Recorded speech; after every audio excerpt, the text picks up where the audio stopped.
We cruised the most famous river in Europe, but did it live up to the hype?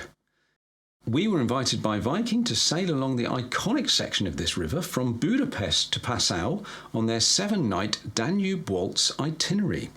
It's not only famous, it's pretty long too. The Danube stretches a whopping 2,870 kilometres from Germany's Black Forest to the Black Sea. Outside of Russia, it's the longest river in Europe. Wow. But it's not the length that springs to mind when you mention the Danube. Nope. Romance, classical music, wonderful waltzes, elaborate churches, magnificent abbeys, enormous castles, delicious strudel, traditional lederhosen. We had them all on our 7-night voyage from Hungary's captivating capital of Budapest through Slovakia and the heart of Austria, ending up in the border city of Passau in Germany. Oh, and just for the record, it wasn't me with the lederhosen. That would have been funny. The Danube River is one of the most scenic and important waterways in Europe and is an increasingly popular way to explore the heart of the continent, taking in picturesque villages, historic cities and stunning landscapes through some of the most beautiful, ancient and culturally rich regions of Europe. Having never been to Budapest, we decided to extend our week-long cruise with an overnight stay in the city before joining the Viking Alma, which is actually pronounced William. That's the correct way, I think. The ship is named after William Longsword, son of a Viking chief and the first Duke of Normandy. So William ruled Normandy from 927 to 942. Just long enough to get a ship named after him, obviously. Well, before we begin the cruise, we stayed in Budapest, Hungary's capital city, and I've got to say, it was way more beautiful than I expected. Actually, I didn't really know what to expect, but this wasn't it, actually. We stayed at the Intercontinental on the banks of the Danube, and we highly recommend that, especially if you had a view like we did from our bedroom window. Fabulous view of the Danube, didn't we? It's beautiful. It was amazing. Lovely at night to just watch the activity on the river and look out over to the castle. We packed as much as we could into the one day that we had, so we started our day, as most visitors do, with a walk along the river to the incredible Parliament building, surely one of the most beautiful government buildings in the world, and a marvel to just wander around and admire from the surrounding parkland. Yeah, it really was amazing, wasn't it? Yeah. It was like nothing we've ever seen before. Architecturally stunning. Incredible. Now, along the riverbank, there's also a poignant Second World War memorial shoe sculpture. Hungary had a large Jewish population before the Nazis invaded, and most of those were murdered. The 60 pairs of cast-iron shoes placed along the edge of the Danube's bank is a memory to the hundreds of Budapest Jews who were lined up on the riverbank, ordered to remove their shoes so that they could be kept, and then shot into the river. And the reason why the Nazis did it this way is because it's a really fast-moving river, and the bodies would just be washed away. I mean, it's absolutely barbaric, isn't it? It's really quite an upsetting and unsettling memorial to visit because it's such a visceral reminder of what happened here. Feeling a little peckish, we decided that we would try out one of Budapest's 3 most famous cafes. So we sought out the historic Govig Cafe. So we're in, what's it called? Govig, which is a very historic and highly recommended Hungarian cafe. And as you can see, oh my giddy aunt, it looks gorgeous. So what we've gone for is, we kind of stopped at the cakes and thought, we're eating very soon, so what we thought we'd go for is, and we've seen some of the sundaes, oh my goodness, what we thought we'd go for, I can't find it, Helen, can't find it now. Cup of tea, cup of coffee. I can't even find the page where we were, oh, here it is. We've gone for that, which is the, well, it's the Assiette of Hungarian classics, isn't it? There you go. Buzzing from the sugar and caffeine, we headed away from the river to the Városliget Park, which is the city park, and Hero Square, home to 7 iconic statues commemorating the Magyar chieftains of all people. They look a scary bunch, don't they? They do. But it was really interesting square, huge square. So from the square, we wandered into the park to check out the Széchenyi, I hope I've said that right. Sounds good. Thermal baths, which were pretty busy given that it was absolutely glorious on the day that we were there. Lovely May weather. We decided not to hang around, mainly because we hadn't bought any swimwear, so we might have felt a little overdressed in the thermal baths. Or underdressed if we take our clothes off. So we made our way instead to the magnificent castle, which sits on its own little island in the park. Which we can't pronounce. No. It's on the screen. Love this statue. I do love this statue of the ring wraith. Or was it a Dementor from Harry Potter? I don't know, but it was sort of quite mesmerising. You always have to get a movie reference in somewhere, don't you? I know, I'm sorry. Starting to feel a little tempted by more delicious Hungarian cakes, we headed back to the city centre on our next stop, which was the famous New York Cafe, also known as, or having the title of, the most beautiful cafe in the world. Strong words there, strong words. We joined the queue so that we could see whether it really was the most beautiful cafe in the world. And thankfully, although it was a long queue, it did move quite quickly. We were seated there within 15 minutes, thankfully, although service was slow and we waited over 30 minutes for our cake to arrive. But we didn't mind, we just sat and enjoyed the building, the atmosphere, the entertainment on offer, including some Baroque music. Oh, I've got a good one for you. What did Arnold Schwarzenegger say when he dressed up as a Baroque composer? I don't know. I'll be back. Oh, dearie me. You know what I'm saying? Anyway, eventually our cake and coffee arrived, and boy, do Hungarians have a sweet tooth. The cakes were sugary heaven. And calorific hell. Totally. And my hot chocolate was so sweet, it was almost undrinkable. I think it was literally just sugar in a glass. No, I'm not a fan, to be honest. Although the cakes were delicious. They were. So, following our second sugar rush of the day, we got back onto a bus to head to our next stop over the other side of the river, Buda Castle. Yes, did you know that Budapest is historically two cities? You've got the hilly Buda on the west side of the Danube and completely flat Pest on the east side. It's Pest. Yes, with a silent sh. Linked by the famous chain bridge here since 1849. Yes, the bus dropped us at the bottom of the castle hill, so rather than walking all the way up to the top, we decided to get the funicular, a rather easier ride, we thought. The area at the top of the hill is a lovely place to wander around with stunning views along the river, a plethora of cafes and restaurants to stop at, and to soak in the beautiful surroundings. Take time not just to visit the stunning castle, but also the historic Fisherman's Bastion and the breathtaking neo-Gothic St Matthias Church. Oh, and make sure to grab a chimney cake. As if we hadn't eaten already our body weight in chocolate cake. Well, having walked over 8 kilometres, we decided it was time for dinner, so we chose a lively cafe along the river and tucked into some more delicious Hungarian treats. Yeah, but our day wasn't over yet. By now it was getting dark and we simply couldn't resist another walk along the river to take in all the beautiful buildings at night. Yeah, it really does light up, doesn't it? Yeah. They look completely different at night, so you have to see them at night. We headed back along the river and past our hotel all the way back to Parliament Building, which was just stunning in the night light. Absolutely beautiful. Despite the camera not being able to cope with the LED lighting. Flicker hell. It was beautiful by the naked eye. Well, after our action-packed day in Budapest, we were super excited for the next morning to board our home for the next 7 nights. The brilliant Viking William. Docked just a 5-minute taxi ride from the Intercontinental Hotel, it was perfectly positioned to explore the eastern part of the city. So no sooner were we on board and settled into our lovely room than we were heading out again to explore more of Budapest. Yes, we hadn't been to that part of the city, so there was so much more to explore on that side. So we were really pleased that we had a whole extra day in Budapest to explore. We started out with a 2-minute walk across the road. Literally across the road from where the ship was docked was the impressive Great Market Hall with its 3 floors of fresh produce, souvenirs, mountains of paprika, and what seemed to be an obsessive amount of what we assumed to be the local tipple, unicum, in its weirdly shaped bottle. More about that later. Unicum. Unicum. Unicum. Unicum. Get the pronunciation right, otherwise it sounds very rude. But we've got more on that later. And then after a visit to the market hall and a wander around there, we crossed the famous Liberty Bridge, built as part of the Millennium World Exhibition in 1896, to the area of the city known as Gellert. Gellert. Crikey, they were prepared for the millennium that far in advance. Obviously, nobody told them they were a century too early.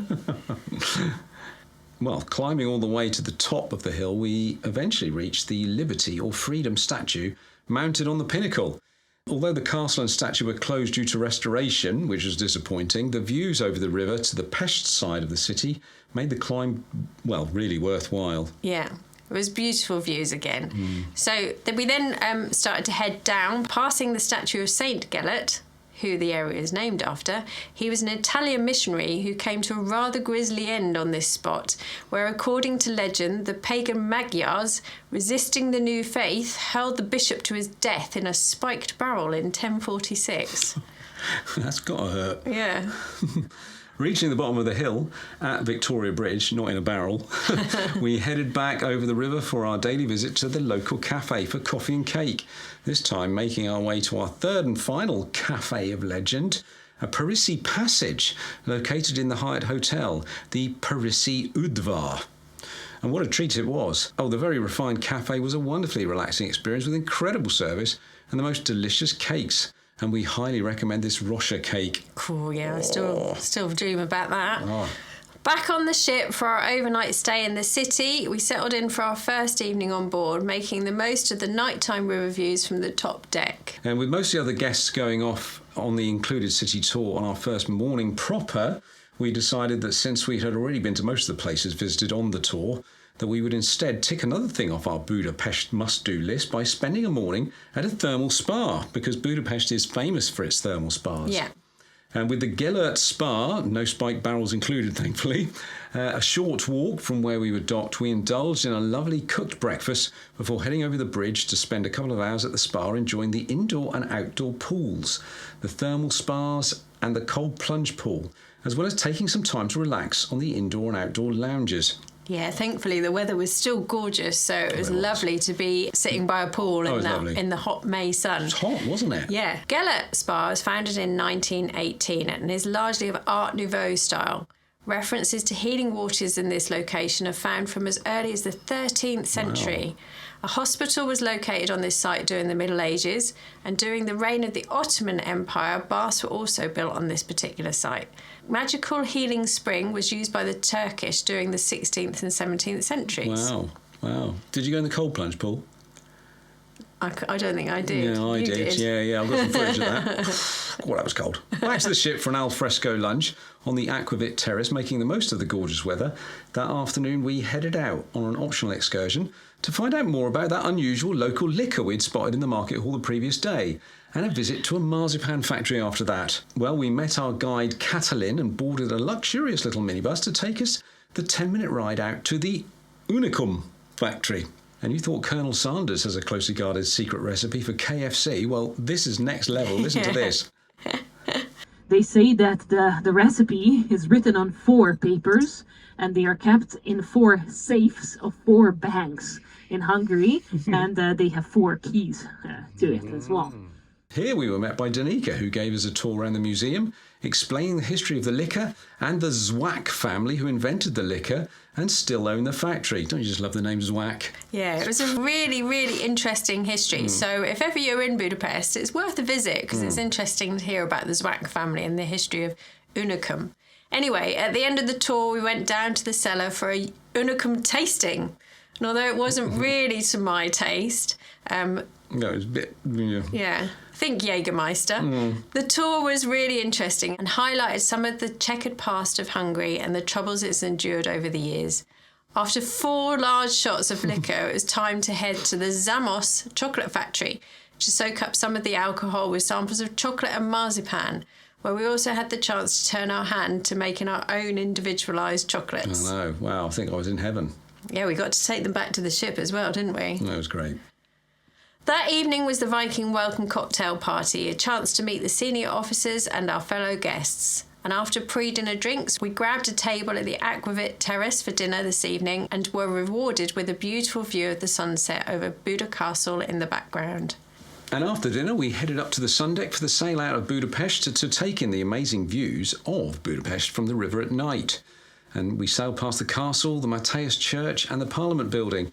And this has to be one of the most romantic sailaways in the world. Yeah. I mean, they really do light the city up well, don't they? Yeah, it was beautiful. Even though it was a little bit chilly out on the top deck, we were all wrapped up in blankets. It was still beautiful. It was so lovely. And we woke up the next morning to a beautiful sunrise over the Danube River, and we had a morning of scenic sailing.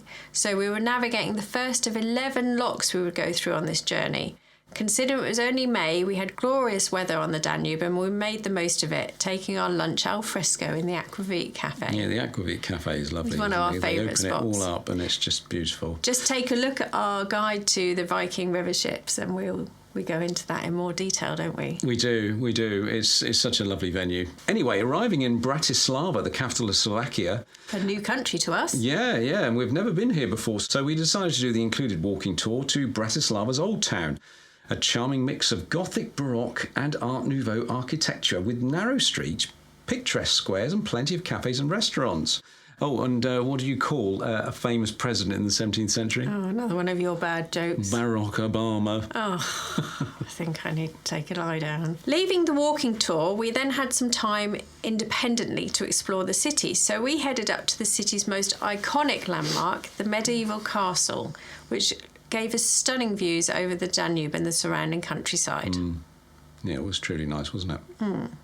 Beautiful gardens around the castle as well, so it was lovely just to spend a little bit of time wandering around up there, although the climb was quite difficult.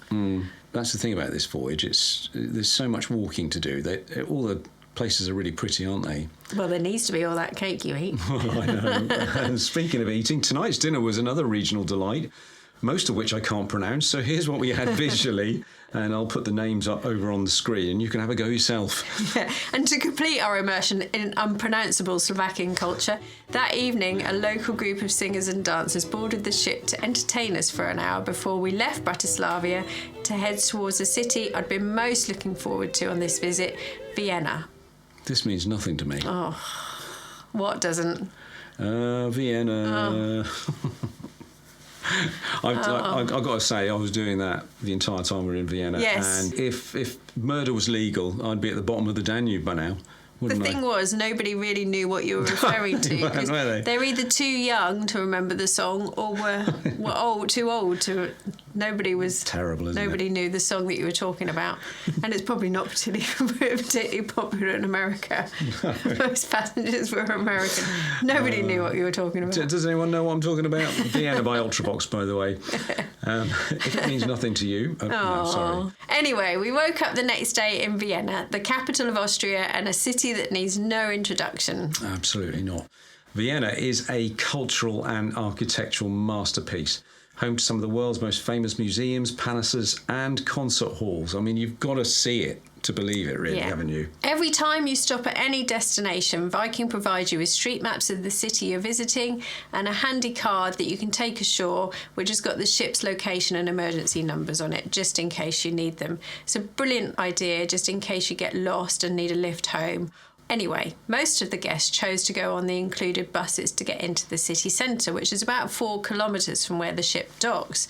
But we opted to go on foot, which meant that a local guide met us at the ship and took a small group of us on the local metro to get into the city centre. We got off of the metro at the Opera House and spent the next hour or so wandering through the city, taking in the gorgeous architecture and history of the city, including a stop at the Monument Against War and Fascism, then the opulent Hofburg Palace, the former residence of the Habsburg family, and the nearby Lipizzaner Spanish Riding School stables. Yes, the Lipizzaner Spanish Riding School is one of the 4 most prestigious riding schools in the world. And it would have been lovely to see the Lipizzaner horses perform, but unfortunately not today. We couldn't. No, I think they perform every day at about 11 Do a.m, they? so we missed it. But if you had some time in Vienna, that would be, well worth doing. They I'd love to go back. They are beautiful, absolutely stunning. Love to go back and do that. Beautiful creatures. Next up was a visit to the Jewish quarter and the tomb-like Judenplatz Holocaust Memorial, located in a quiet square in the centre of the area, which is a touching memorial to the 65,000 Austrian Jews who perished in World War II. Yeah, it was very poignant, that square.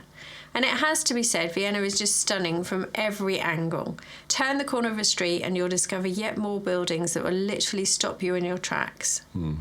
Absolutely. Well, we finished our guided walking tour at the impressive Gothic St. Stevens Cathedral, where we parted ways with our tour guide and set off on our own for some more time exploring this wonderful city. Yeah, I have to say, I didn't think we'd go very far before Rich started thinking about his stomach.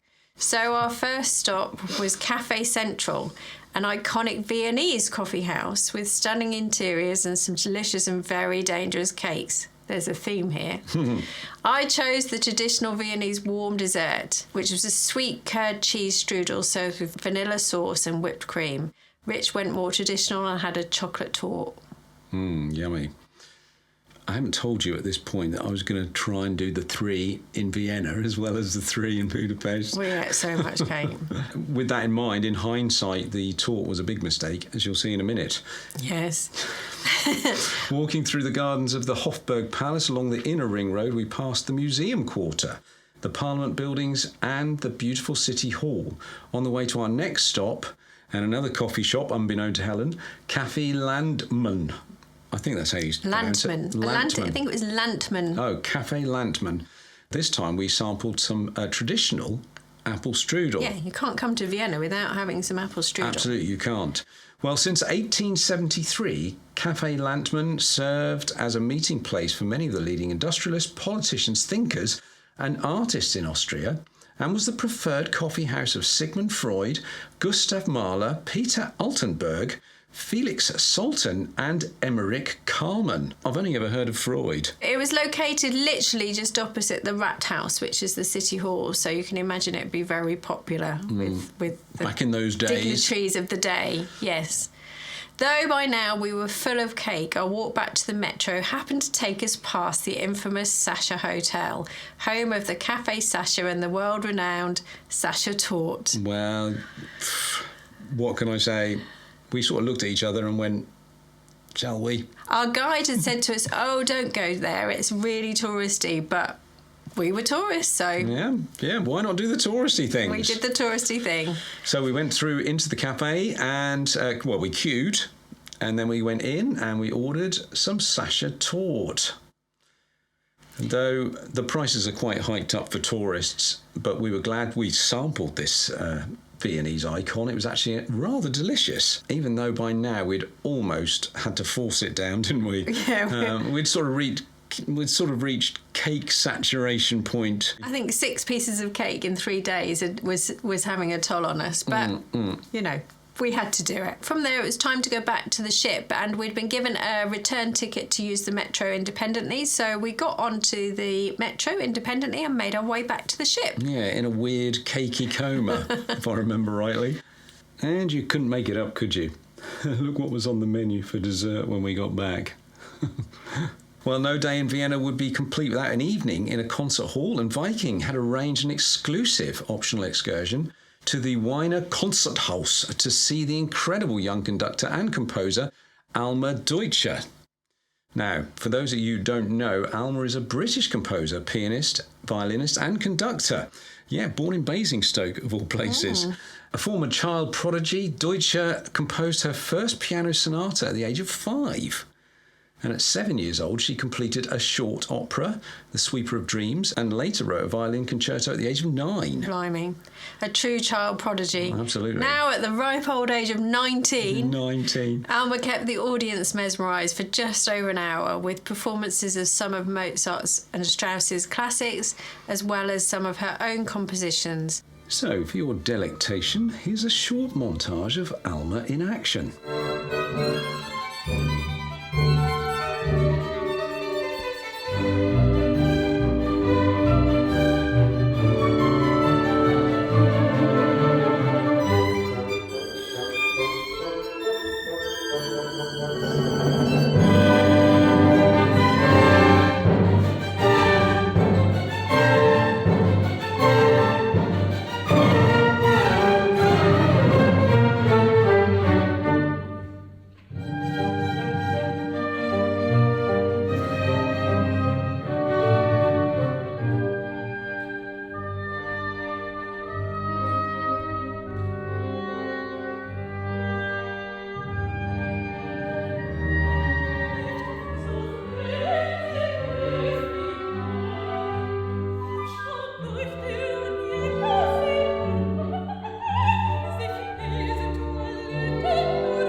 was.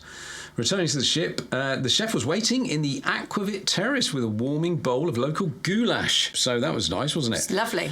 It was just what we needed. Yeah. After an exciting evening. Nice way to round off the evening. Overnight, we sailed to Krems. And we woke up in this pretty little town, and the skies were still blue and the sun was shining, and it was a beautiful day. Our included excursion today was to Govig Abbey. Godvig, which was over the hill. We could see it from where we were docked, but massive. we had to get into a coach. I mean, the view from the river, it looked massive. Yeah. It's a Benedictine monastery perched on the top of the hillside. It was about a 10-minute drive from where we were docked on the other side of the river. Yeah, founded in 1083, most of the abbey was burnt to the ground in 1718, resulting in a grand rebuild, including a magnificent staircase with an incredible fresco ceiling and a library containing over 150,000 books and manuscripts.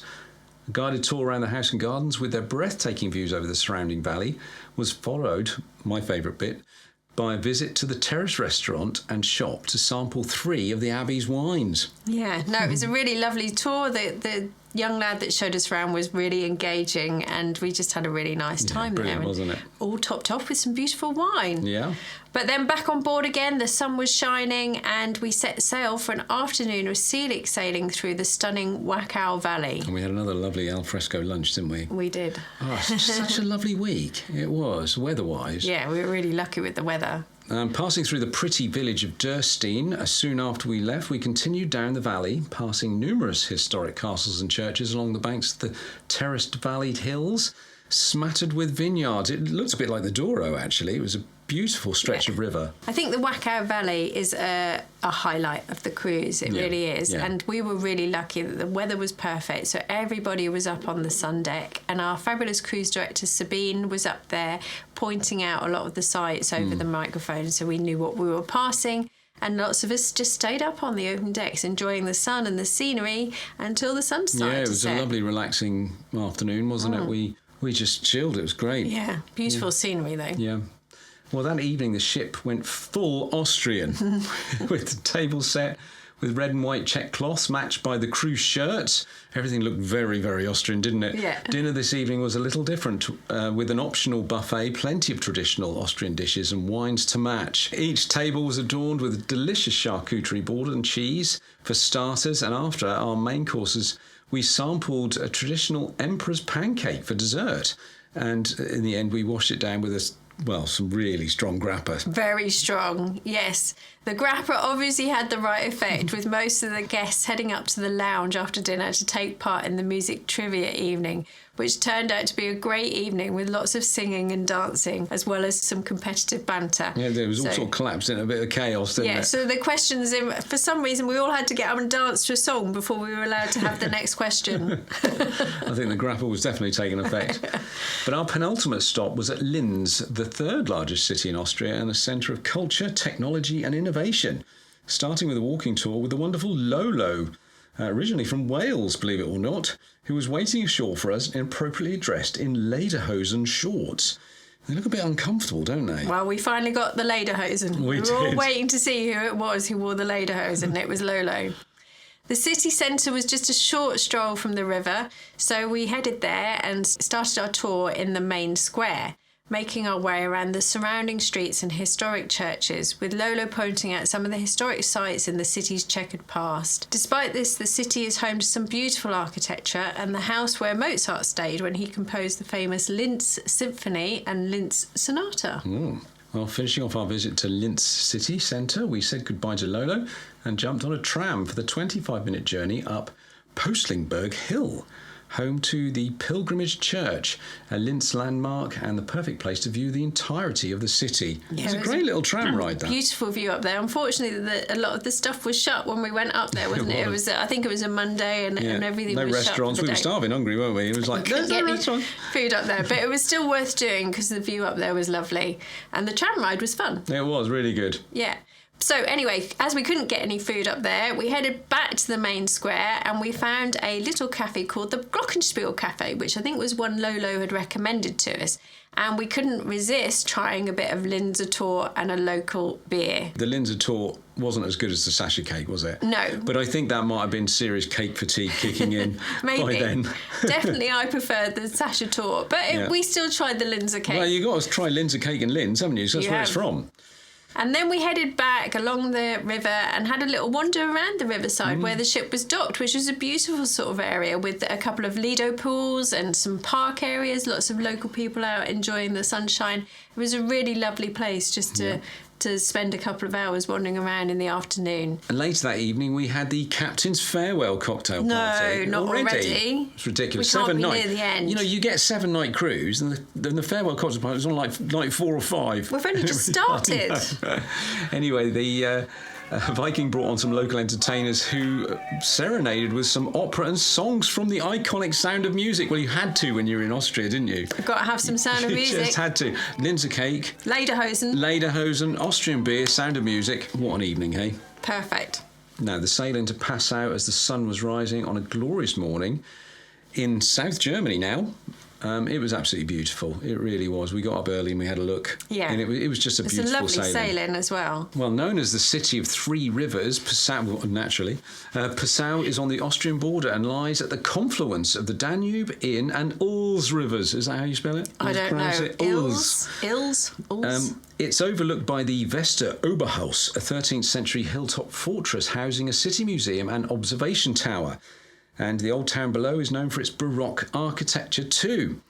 So there's a lot to look at. No more Baroque jokes, please. No more, I promise, no more Baroque jokes.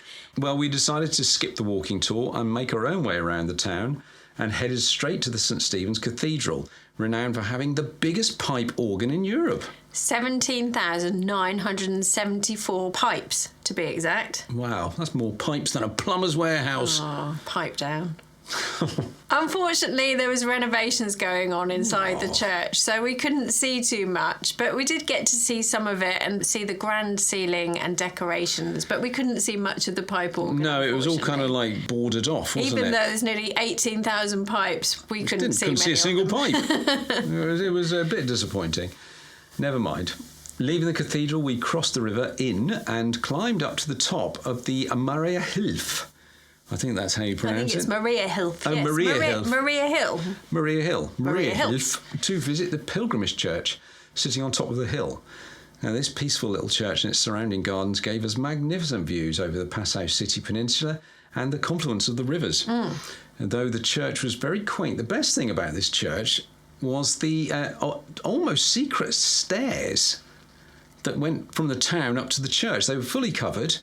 Quite hidden, 321 steps in total, and we discovered them on our walk back to the town. We didn't know they were there. I don't think we'd have found them to make our way up because they're sort of hidden behind a gated door. Yeah, it's like a door. But obviously we found them much easier to find at the top, so we took them back down. Really nice way to walk back down to the city. So back down on ground level, we walked along the riverbank to the end of the peninsula where you could actually see the difference in the watercolours from the different rivers. It was really strange. Yeah, it was a really bizarre sight.